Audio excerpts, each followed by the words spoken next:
At malapit na po itong matatapos. Yun na lang, yung pinaka pangwalong plat mga paryente, halos wala na sa kalahati. Nangaho yung ilalatag na plastic mulch. Kaya patapos na po ito mga paryente. At ang unang gagawin ho natin ngayon mga paryente, magpa-flashing po tayo dito po sa ating drip tapes. Yung pagpa-flashing mga paryente, nanani siya tubig bir no.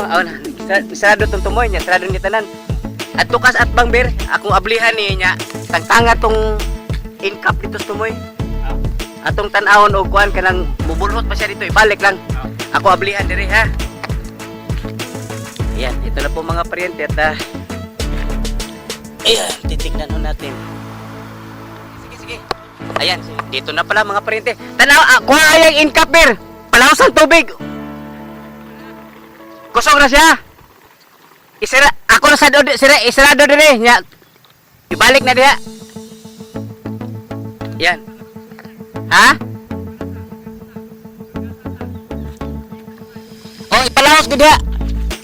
Tanawa ang iyang gikusgus tubig.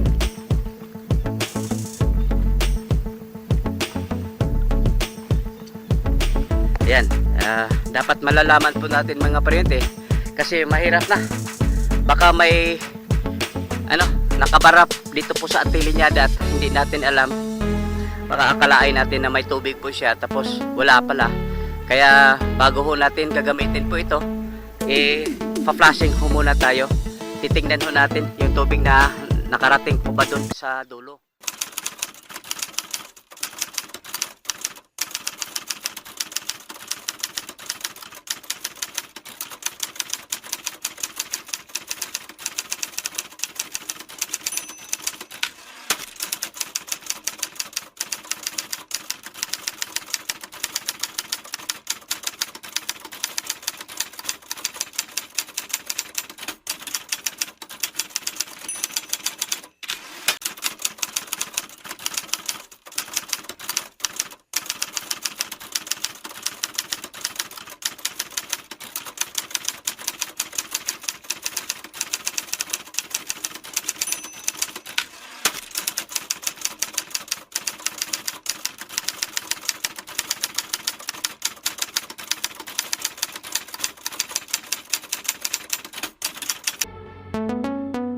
Yan mga paryente, isang mainit na umaga. Dito po tayo sa ating ampalaya.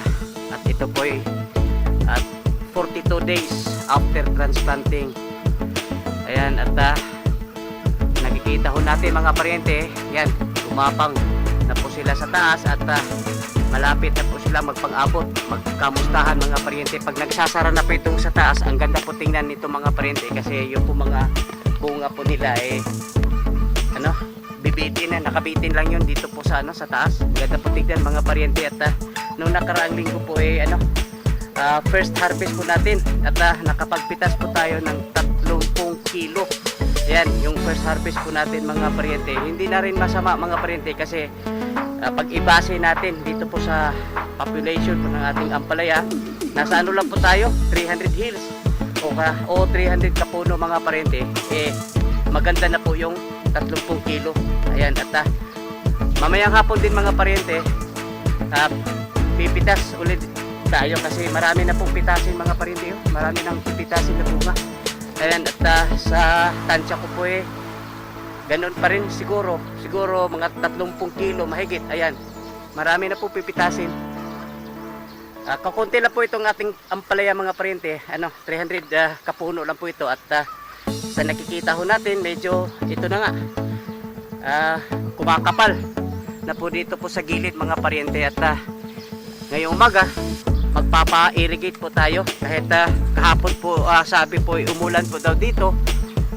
Yan, medyo nagmo-moist din yung lupa mga paryente, pero kailangan po nating i-irrigate natin ngayon kasi nagpapa-broadcast po tayo o pag pasabog po tayo ng abono mga paryente.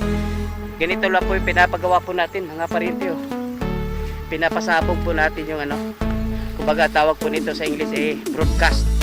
Ayan, ganyan yun lang po mga paryente. At kailangan po itong banlawan para epekto kaagad.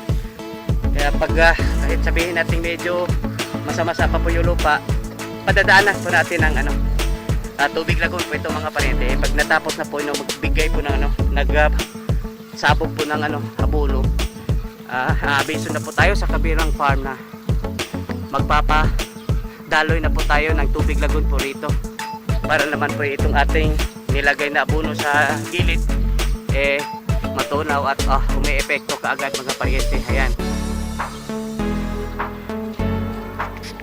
Yan mga parente, nag-umpisa na po tayong nagpadaloy po ng Tubig Lagoon. Ayan. At kailangan po kasi sundan po natin ng tubig po yung ating sinabog na mga abono. Ayan mga parente, makikita ho ninyo may mga granules din sa gilid. Ayan, papaluapan po natin ng tubig para nang sa ganun siya ay matutunaw at umi-epekto kaagad yung ating abono. Ayan. Dog, pwede na na, Dog. Di na pikas, kung mapapansin po ninyo mga parente, iba na po yung aking partner ngayon. Kuha na lang, Dog. Pwede na, kuhaan, kanari, kanang harang, unya. Pamababagi lang sa nipo, unya, dire. Yan, yung partner ko ngayon mga parente, si Bulldog. Kasi, busy po si kasamang Denver. Ayan. At, hindi rin po pwede na, umaasa po tayo kay kasamang Denver kasi may, siya, na ginagawang kailangang matatapos kaagad. Kaya yung partner ko ngayon na po si kasamang Bulldog mga paryente. Na Dog, babagi na diya Dog, wala. Nya kare paagasi rin dire. Ayan. Ayan mga paryente, pinapalinis natin po yung ating bubong dito po sa ating nursery house. Kasi kung makikita ho ninyo, napakarumi na po. Katulad po ito doon po sa ating greenhouse. At isa po ito dahilan kung bakit yung po ating punla doon po sa loob ay tumatangkad ng tudo. Kasi naghahanap po sila ng sinag po ng araw. Kaya po sila kung makikita ho natin yung ating punla kumbaga sa laytos po ito mga parente, ito po yung tinatawag na legi. Yung tumatangkad ng tudo kasi yun na nga, naghahanap po sila ng sinag po ng araw. Kaya po sila tumatangkad ng gusto. Ayan. Yan mga paryente, isang mainit na araw at hindi dito po tayo ngayon sa ating yun po ating pagtamnan po na ating kamatis na ngayon po ay overdue na naman mga paryente yung ating po ng kamatis. At malapit na po itong matatapos, yun na lang yung pinaka pangwalong plat mga paryente, halos wala na sa kalahati, nangaho yung ilalatag na plastic mulch. Kaya patapos na po ito mga paryente at ang unang gagawin ho natin ngayon mga parente, magpa-flashing po tayo. Ito po sa ating drip tapes. Yung pagpa-flashing mga parente, nanani siya tubig bir no? Sarado tong tumoy niya, sarado ni tanan. At tukas at bang bir, akong ablihan niya, tangtanga tong incap dito sa tumoy. Atong tanawon og kuan kanang mubulhot pa siya dito, ibalik lang. Ako ablihan dire ha. Ayan, ito na po mga parente at ayan, titignan ho natin. Kasi ito po yung kumbaga susubukan po natin yung pong tubig. Walang laman mga paryente kasi yung tubig nauna. Yung nandoon mga paryente kasi pag yung source po natin, yung tubig dire-diretso. Dire-diretso po yan doon sa pinakadulo. Wala pa kabot dire!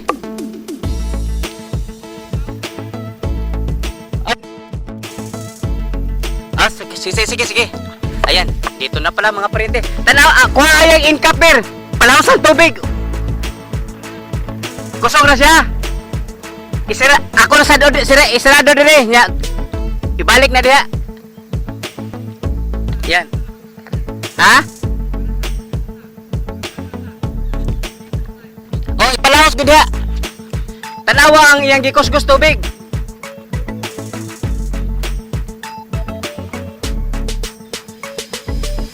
Yan, dapat malalaman po natin mga paryente kasi mahirap na.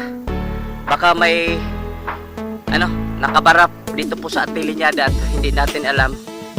Baka akalain natin na may tubig po siya tapos wala pala. Kaya bago ho natin gagamitin po ito, pa-flashing ho muna tayo. Titingnan ho natin yung tubig na nakarating po ba doon sa dulo. Kasi mahirap na. Hindi natin alam kasi hindi ho kasi natin nakikita po yung ating linyada na tubig. Ayan. Wapa kalapos na, Ber? alapsag yun at tatanahon. Ayan mga paryente. Bali ito po'y ano, 8 tudling po ito yung ina-allocate po natin.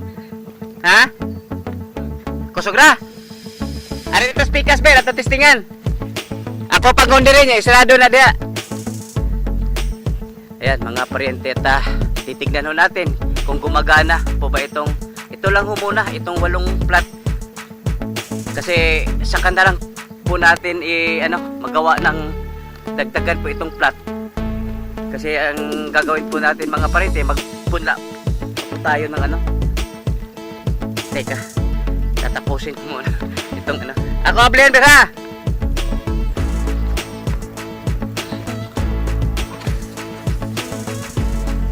Lakas ng tubig mga paryente, oh, madidinig mo. Ang gagawin din po natin ngayon mga paryente, magpatubig po tayo kasi mamayang hapon mag-transplant po tayo, kaya kailangan po itong patubigan.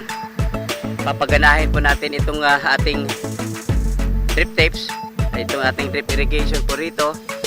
At time check, alas 9 pa ng umaga, alas 9:30. Mamayang bago lumubog po yung araw bukas, mamayang hapon magta-transplant po tayo. Pero siguraduhin natin na pag transplant natin nagmumuwis yung tubig dito po sa ating pagtamnan ng ating kamatis. Ayan. Ayan, ito na mga paryente.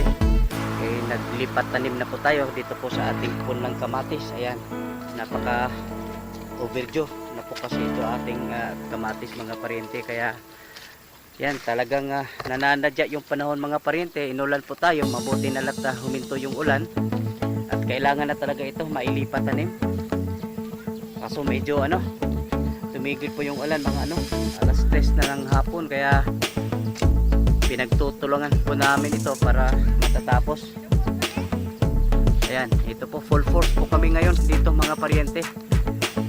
Ayan, yung pong nilagay po namin, nilagyan po namin ng paupo. Yung pong triple 16 yung nilagay po natin. Tapos tinakpan po natin ng bayo islare. Yan po, yung bawat butas may bayo islare yan. At kasi hindi po kasi ito nalagyan po natin ng basal mga paryente. Kasi yan, nagmamadali po kasi tayo para mailipat tanim kaagad po ito ating punla na talagang matagal ng lampas na po siya mga paryente. Yan, malapit na mag 40 days po yan mga paryente. Kaya ngayon pinagtutulungan po natin ito para sana po matatapos po ito ngayon. Ayan. Yan mga paryente, silip po tayo dito po sa ating area kung saan magtatanim po tayo ng passion fruit. Ayan, ito na po yung area mga paryente. At tapos na po yung ating trellis o balag. Ayan. At yung ginamit po natin yung poste, kombinasyon po ng tubo at saka kawayan. Kasi kung kawayan po kasing gagamitin ho natin dito mga paryente, hindi ho ito magtatagal.